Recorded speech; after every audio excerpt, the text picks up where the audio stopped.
Hello everybody, how you doing tonight? I'm out in the shop just for a little while. I'm going to get that Gisi style blank out of the clamps and see if I can finish drilling through the end of it and get it glued up so that it can be turned soon. Also, I got a Woodruff key, kind of a funny story. I told you the other day I lost the Woodruff key for my lathe, and I happened to have a little bit of time, so I went online and I looked up the explosion diagram for the lathe, and it said it used a number 9 Woodruff key. Okay, so I jumped online, ordered a number 9, had it shipped to me. Got the thing today. It was huge. I guess I looked up maybe the 610, one of the larger lathes. It looked the same. I thought I had even typed in the Atlas lathe that I have, but evidently I looked at the wrong explosion diagram. So I went to the store today, and they did have a selection of Woodruff keys. Should have done that in the first place. Turns out it's a number 3. I pulled my book out of the rack here that the lathe is on, and sure enough, it says number 3 Woodruff key. So I need to do a little better. Need to get better at researching. So I'm hoping to get those 2 things done tonight, and if anything else happens, I'll let you guys know. Okay, guys, here's the blank, and look at that, perfect all the way through. So I'm going to go ahead now, get the tube glued up. And I am going to use a little bit of epoxy. I'm trying to do everything right with this one. That was just kind of a freak accident.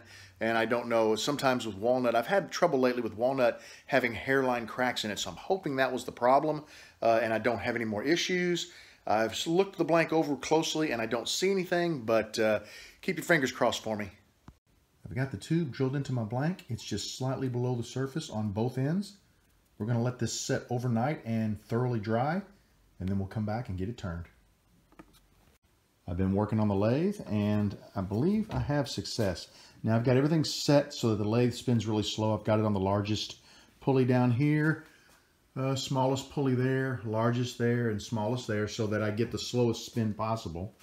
And when I flip it on, she's running nice. There's a little bit of a squeak, but that's coming from the armature back there, and really I haven't done anything with that. I need to pull it apart and grease it. I was really concerned about the front gears, but they seem to be running nice and smooth. What I'm going to do is start working on reinstalling the back gears, and then I'll worry about taking that armature apart and redoing it. I am really happy to see this thing spinning again. That is awesome. I don't plan to wind it up to the higher speeds until I actually get everything greased down and everything, make sure all the parts are there, because as we discussed before, there were some parts missing, and I'm thinking there might have been something on that armature missing, but I don't remember. I'll go back through the explosion diagram as I take it apart. But for now, I'm going to loosen the belts up and go ahead and start working on the back gears. Don't know if I'll finish them tonight because it is getting kind of late, but what the heck, I'm gonna get started on them at least. You know what? I changed my mind. I looked at the clock whenever I shut the video off. It's 8:30. I'd like to go in for just a little while, sit down, and kind of unwind before bed. I do want to show you a couple of things. This came today. I was trying to explain this the other day, but this is the aluminum piece. It's got some neodymium magnets in there, and there's a pinch weld under the car where you're supposed to lift for changing the tires on my car, or rotating the tires.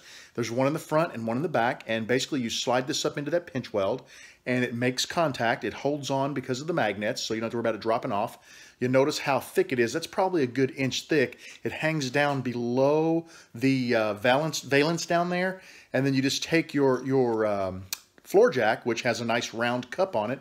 This sits right in the middle of that cup, and you can jack the car up without damaging it. So I'm real anxious to try that, possibly this weekend if I get some time. The other thing I got, let me get this unwrapped. You guys know I use that sliding tap and die holder whenever I do bespoke pins or kitless pins, whatever you want to call them, on my other lathe. My other lathe has a number 2 Morse taper. This lathe, the tailstock, has a number 1 Morse taper.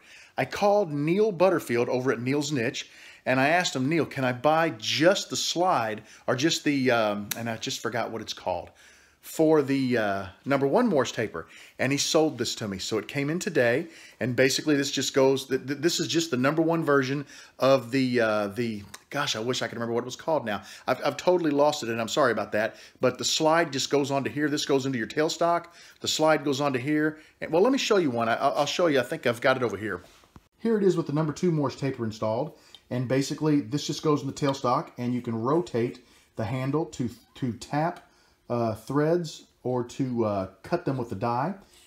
And it slides in and out if you needed to. I'll pull this one out, lay that there. And this is the number 1. And now I can do the same thing on my Atlas lathe. So I'm really, really excited about that because, you know, I can take this tool back and forth. I don't have to rebuy the whole tool. I just bought, I think it was $25. Well, I know it was $25 for this piece, but it's totally worth it because now if I want to make kitless pins on my other lathe, or if I wanted to thread something or use a tap as opposed to using the screw feed and doing it with the lathe, I have that option. So I'm really happy about that.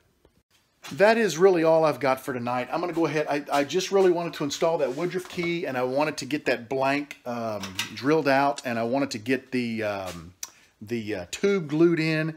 I accomplished everything I wanted to do. Let me unplug this lathe. The other thing about that lathe, I don't want to run it too long, is I did mention the armature, getting that greased up and taken care of. I want to take the housing off the motor, and I want to clean it because it's really full of dust, a lot of dust. And I'm concerned it could be a fire hazard, so I want to take care of that, make sure there are no frayed wires in there, just kind of a safety thing. But, you know, I did want to turn it on long enough just to make sure that it would run, so I'm happy about that. Next time I'm out in the garage, I'll work on the back gears. Once they're in and working properly, then I'll start working on the armature. The side gears, I'm not ready to work on yet. I have a couple that came with it. I probably will just use them to start with. I don't really see myself threading on it right away. I probably will treat it like a regular wood lathe for a little while just to kind of get used to using it. It will go up to almost 4,000 RPMs. It's 30-something RPM, 100 RPMs, 35, 36. So I probably will just kind of get used to it, and then I'll slowly incorporate that. But in the meantime, I want to do a little research for a, boy, the lighting is bad when I turn it down. I want to do a little research for a 3D printer, because I want to get on Thingiverse and download those gears and get all of my entire set of gears printed out. So I got a lot going on, a lot that I'm thinking about. I know I'm going to be busy a little bit this weekend.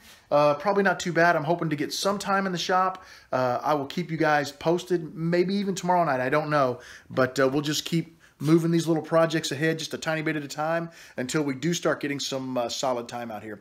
Thanks for hanging out with me. I really appreciate it, guys. Take care and have a great evening.